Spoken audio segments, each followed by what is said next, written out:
हाय friends, मैं Meena Pandey. Welcome back to my channel serve with love. जो छिलका वाला मसूर होता है ना, इसकी दाल बनाने जा रही हूँ और जीरा राइस बनाऊंगी साथ में। जैसे अभी दीपावली गई है तो दीपावली में तेल घी बहुत ज़्यादा खा के उन सब के बाद जो है थोड़ा सा हल्का और सादा खाना खाना चाहिए। तो इसको ले लिया, इसको मैं 1 घंटे पानी में भिगा देती हूँ। अच्छे तरीके से फूल गया है और फूल के देखेंगे ना, अगर ऐसे नाखून भी दबाएंगे तो ये ऐसे इस तरीके से 2 टुकड़े हो जा रहे हैं। सबसे पहले इसको मैं उबाल लेती हूँ। कुकर में डाल दिया है। एक मैंने प्याज काट लिया है, एक टमाटर काट लिया है, 3-4 पीस मैंने लहसुन काट लिए, छोटे छोटे काट लिए हैं, और थोड़ा सा अदरक भी काट लिया है। ये सब भी इसी में डाल देती हूँ। मैं तेज पत्ता डाल रही हूँ, एक चक्र फूल डाल रही हूँ, एक ब्लैक वाली इलायची डाल रही हूँ। सब ऐसे ही डाल रही हूँ, साबुत में ही डाल रही हूँ। 8-10 दाने हमारे पास ये ब्लैक पेपर है, ब्लैक पेपर डालूंगी और एक जावित्री डालूंगी। तो जावित्री हमारी ऐसे टूटी हुई है, ये डालूंगी। ये सब डाल के अगर हम बनाएंगे ना तो ये मसाले तो हमारे इसी में गल जाएंगे, लेकिन टेस्ट बहुत अच्छा होगा। तो इसको मैं इसी में डाल देती हूँ। इसी में मैं पानी डाल देती हूँ, क्योंकि जितना हमारा दाल है ना उसके ऊपर अगर मैं हाथ से भी ऐसे नाप रही हूँ, हाथ को अच्छे तरीके से धो लिया है, साफ हाथ है, ऐसे हाथ से नाप रही हूँ तो इतना मतलब ऊपर होना चाहिए। समझ लीजिए जो दाल और प्याज टमाटर डाल दिए ना, उसके ऊपर तक पानी होना चाहिए। 1/4 टीस्पून हल्दी पाउडर डाल देती हूँ इसी में, और जितना दाल बनेगी टेस्ट के अकॉर्डिंग नमक डाल देती हूँ। इसी में 1/2 टीस्पून रिफाइंड ऑयल डाल रही हूँ। ये एक ट्रिक है कि अगर आप कोई भी दाल बना रहे हो उसमें अगर थोड़ा सा आप ऑयल डाल देते हो ना, तो दाल हमारा निकल के बाहर नहीं आएगा। जब उबलता है तो कुकर का कवर एकदम गंदा हो जाता है ना, कि ऑयल डालने से वो नहीं होगा। इसको मैं गैस पे चढ़ा देती हूँ। 1 सीटी आ जाएगी तो 5 मिनट में इसको स्लो गैस पे पका लूँगी। तो मसूर दाल के साथ खाने के लिए मैं जीरा राइस बनाऊंगी। तो जीरा राइस आज मैं नॉर्मली नहीं बनाऊंगी, जैसे कि राइस उबाल के रखा हुआ है या उबाल के रख लिया, उसके बाद जीरा से तड़का दे दिया।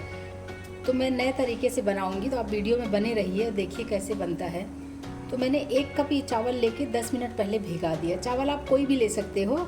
मैंने ये बासमती का जो लंबे लंबे से आते हैं ना, पुलाव टाइप का, यही वाला राइस लिया है। इसी में मैं 1 टेबल स्पून घी डाल रही हूँ। तो देखिए घी हमारा गर्म हो चुका है। इसी में मैं 1 टीस्पून जीरा डाल रही हूँ। जीरा को चिटकने दे। 2 लौंग लिया, ये 2 इसी में लौंग डाल रही हूँ। 1 तेज पत्ता डालूंगी। तो छोटी वाली इलायची ली हूँ, हरी वाली, इसको ऐसे साबुत इसी में डालूंगी, ये अपने आप ही चिटक जाए। जो मैंने चावल भिगा के ले लिया है ना, ये चावल इसी में डाल देती हूँ। पानी को छान छान के चावल डालूंगी।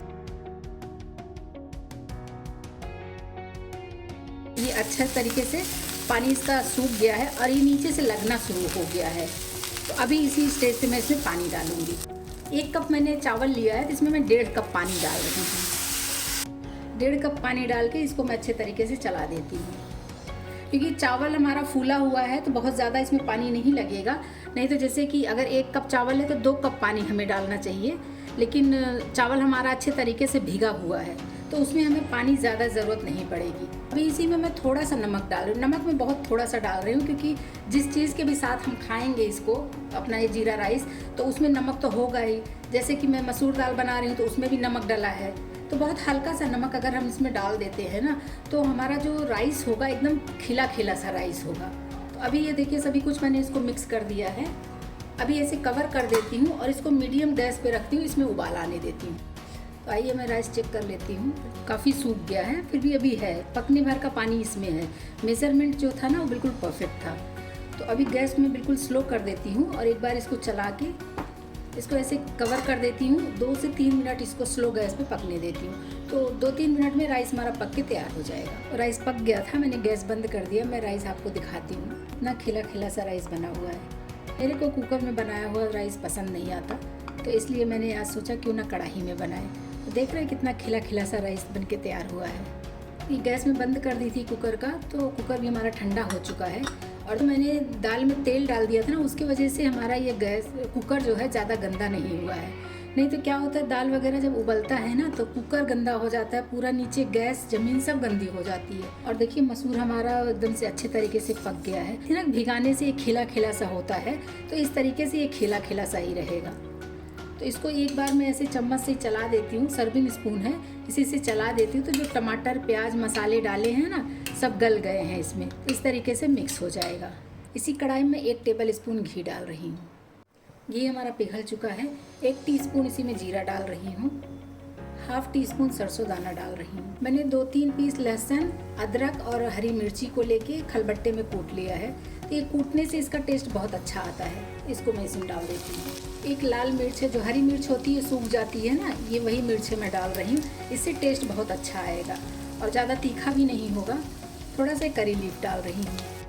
देखिए जो लहसुन अदरक मिर्ची कूट के डाला था ना, वो एकदम से लाल हो चुका है। एक मैंने प्याज काट लिया है, प्याज इसमें डाल देते हैं। तो इसी में मैं कुछ स्पाइसेस मिला लेती हूँ।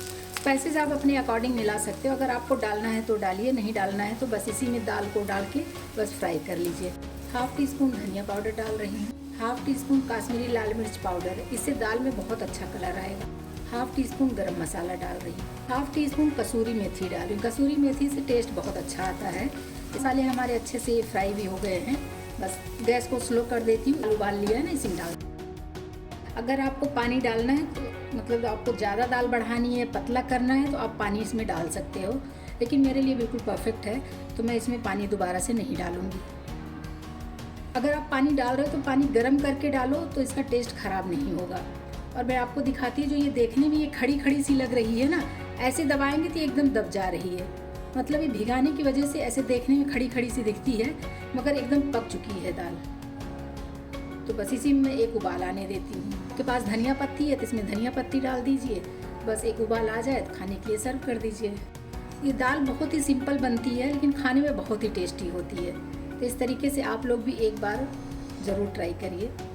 बहुत अच्छी दाल बन के तैयार हुई है। देखने में इतनी टेस्टी लग रही है, तो सोचिए कि खाने में कितना टेस्टी होगा। दाल में हमारे उबाल आ गया, अब गैस में बंद कर देती हूँ और चावल भी रेडी है, तो खाने के लिए मैं सर्व कर देती हूँ। अगर आपको मेरी वीडियो पसंद आती है तो लाइक और कमेंट ज़रूर करिएगा। कमेंट बॉक्स में बताइएगा कि कैसा लगा हमारा रेसिपी। लास्ट तक वीडियो देखने के लिए थैंक यू।